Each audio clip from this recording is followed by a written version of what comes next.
नमस्कार। 1700 किलोमिटर खुला सीमा जहाँ दिदीबहिनीहरू बिहानै दूध लिएर भारत जान्छन् र साँझमा नेपाली दाजुभाइहरू रोजीरोटी बोकेर फर्किन्छन्। यो सीमा हाम्रो सास जस्तै हो, खुला छ, तर अब यो सीमा पहिले भन्दा धेरै सुरक्षित बन्दैछ। हो, आज हामी तपाईलाई एउटा यस्तो खबर सुनाउँदैछौँ जसले हरेक नेपाली र भारतीयको मन ढुक्क हुनेछ। नोभेम्बर 12 देखि 14 तारिकसम्म भारतको नयाँ दिल्लीमा बसेको भारत नेपाल सीमा सुरक्षा बैठक आज भव्य सफलताका साथ सकिएको छ। यो थियो एसएसबी र एपीएफ बीचको 9औं वार्षिक समन्वय बैठक, जुन हरेक वर्ष वैकल्पिक रूपमा दुई देशमा हुन्छ। नेपाली प्रतिनिधि मण्डलको नेतृत्व सशस्त्र प्रहरी महानिरीक्षक राजु अर्यालले गर्नुभएको थियो भने भारतीय पक्षको नेतृत्व एसएसबी का महानिर्देशक सञ्जय सिंहालले गर्नुभएको थियो। 3 दिनसम्म चलेको यो बैठकमा एउटै मात्र लक्ष्य थियो, हाम्रो सीमाबाट अब सुन तस्कर, लागु औषध कारोबारी र मानव तस्करहरूको दिन सकियो।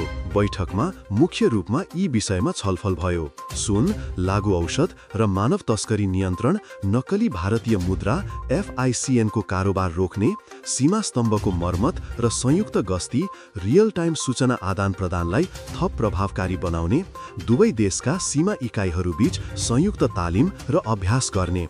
बैठकपछि नेपाली टोलीले भारतका गृह सचिव गोविन्द मोहनसँग पनि भेटवार्ता गरेको थियो।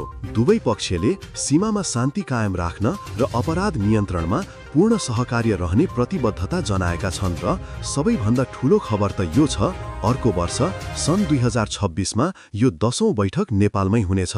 अर्थात् अब हामीले भारतलाई आफै हाम्रो घरमा बोलाएका छौं। गत सेप्टेम्बरमा जेनजेड आन्दोलनले हामीलाई धेरै कुरा सिकायो, तर आज यो बैठकले प्रमाणित गरिदिएको छ, जब सुरक्षा र विश्वासको कुरा आउँछ, नेपाल र भारत एउटै परिवार जस्तै सँगै उभिन्छन्। अब हाम्रो सीमामा न डर छ न तस्करको बिगबिगी छ, त केवल दुई छिमेकीको अटुट साथ र भरोसा। साथीहरू, यो निर्णय तपाईलाई कस्तो लाग्यो कमेन्ट गर्न नभुल्नुहोला। साथै हाम्रो च्यानललाई सब्स्क्राइब गरी साथ पनि दिनुहोला। धन्यवाद।